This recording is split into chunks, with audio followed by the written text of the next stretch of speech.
The Sahara does not announce danger, it embodies it. There are no warning signs, no subtle notices. There is only the dawn, when the sun emerges on the horizon and begins to execute its daily mission, to incinerate and destroy everything it touches. In certain depressions and sandy plains, the ground temperature exceeds 60 degrees, transforming the soil into a scorching plate. In this natural furnace, the human body is a fragile vessel. Water loss is so immediate and brutal that a person becomes dehydrated even before the brain registers the sensation of sweat. It is in this scenario of absolute heat and sepulchral silence that this story of resistance takes its stage. Here, a mistake, no matter how small, is not just a setback. It can cost a life. The couple, Anna and João, were not naive. Far from it. They were experienced travelers, accustomed to traversing the planet's less traveled routes. They had already crossed remote and inhospitable areas, from the ice of Patagonia to the mountains of Central Asia. Preparation was their mantra. For the Sahara crossing, they planned the route meticulously, consulting maps of stations and nomadic routes. They took double the water they deemed necessary, and the 4x4 vehicle, a robust and tested model, was checked and rechecked by 3 different mechanics. They believed 2 days would be enough to cover the critical distance, with a safety margin of 1 more day. However, the desert has a cruel way of punishing overconfidence. It demands absolute and relentless respect. The Sahara always collects, and collects dearly, when someone underestimates its millennial rules and its unpredictable temper. Mid-afternoon on the 2nd day, the first sign of weakness appeared. A discreet, almost imperceptible light turned on the dashboard. João ignored it for a brief second, attributing it to a voltage fluctuation typical of extreme heat. Shortly after, the smell came. An acrid odor of burnt oil mixed with superheated metal. A cloud of thick, white smoke quickly followed, rising from the hood, blocking the view of the horizon. Finally, silence. A sudden, terrifying silence, the antithesis of the constant roar of the engine which, until then, was the sole guarantee of life.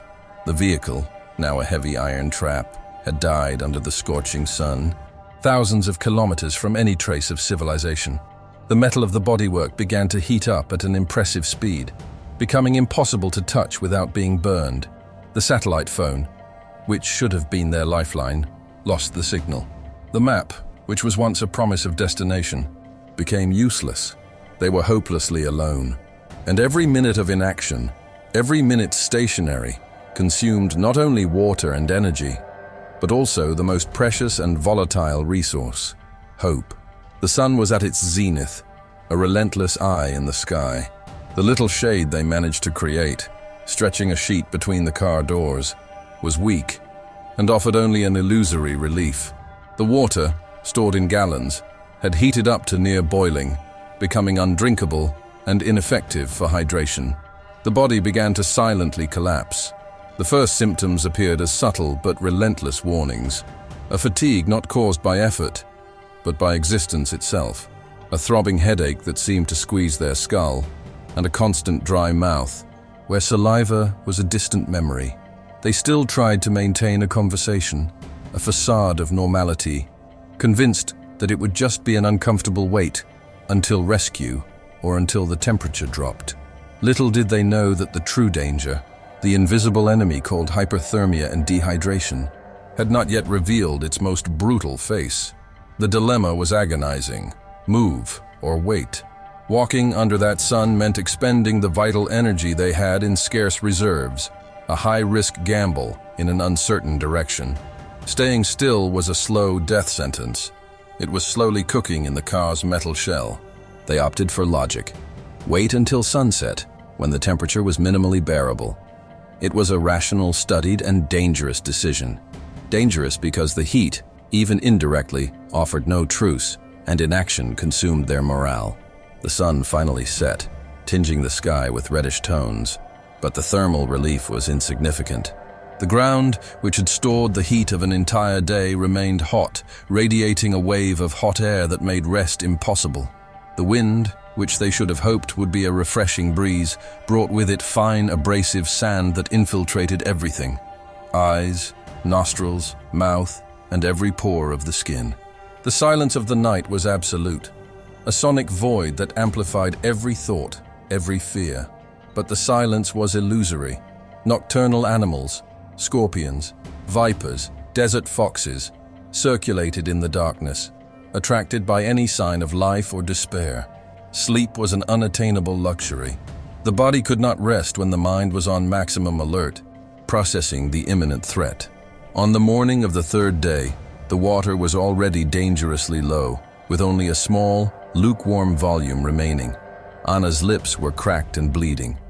Both of their urine was dark, the color of strong tea, the unmistakable sign of severe dehydration and imminent kidney failure. Anna felt dizzy trying to stand up to find the last piece of shade. Joan, the pragmatic one, began to make simple calculation errors when trying to estimate the distance to the last known service station. The heat had crossed the physical barrier and was now attacking the bastion of the mind. It was the moment the mirages began to appear, mirroring themselves on the undulating horizon. False lakes, promises of oases, a hope that only served to deceive and drain the little mental strength they had left. The tension inevitably escalated. The desert doesn't just test physical resilience, it is the ultimate tester of human relationships. Silent accusations arose and then explicit ones. Who took the last large gulp of water? What wrong turn led them to this point? Should they have walked the night before, taking advantage of the 35-degree cold? The desert exposes the cracks. Every word spoken weighed tons. Every silence, filled with unexpressed resentment or fear, weighed even more. Without essential hydration, both of their bodies went into terminal emergency mode. Joan's breathing became shallow and rapid. His heart accelerated even at rest, in a desperate attempt to pump thick blood. They remained motionless, almost like statues, in a desperate effort to conserve every calorie. Any unnecessary movement could be the last, the expenditure of energy that would seal their fate.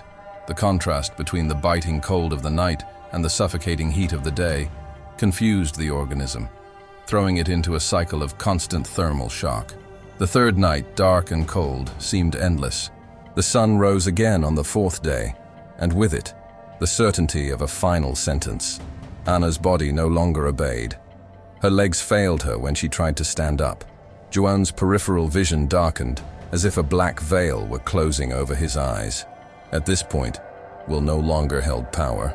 Only the purest and most primitive instinct of survival kept one of them moving, crawling or staggering.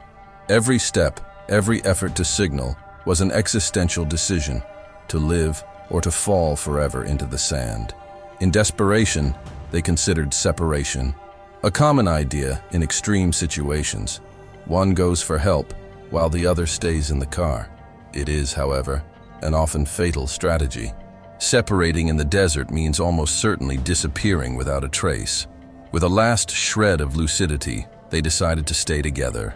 If the end had come, it would be side by side. It was then, at the limit of Joan's blurred vision, that something moved.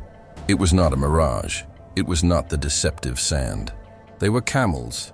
A caravan, a nomadic route, rarely used, passed through that isolated region. It was a one-in-a-million chance, something rare, something only the most capricious luck could orchestrate. Using the last and final dose of adrenaline, the last reserve of strength, they managed to signal, frantically waving a piece of cloth. Help arrived when both of their bodies were already on the verge of total collapse. Fresh, pure water, the immediate shade of the tent, the comfort and wisdom of the nomads. They survived. They endured 72 relentless hours in one of the most hostile environments on Earth, a testament to the human capacity to cling to life. They returned, yes, but the Sahara is a thief who doesn't just take objects. It leaves invisible and indelible marks, not just physical scars from sun exposure, but memories that refuse to fade, the smell of burnt metal and hot sand, and above all, the unwavering certainty that there are places in the world where the human being is not the dominator, but merely a fragile and temporary visitor. The desert has its own kings, and man is far from being one of them.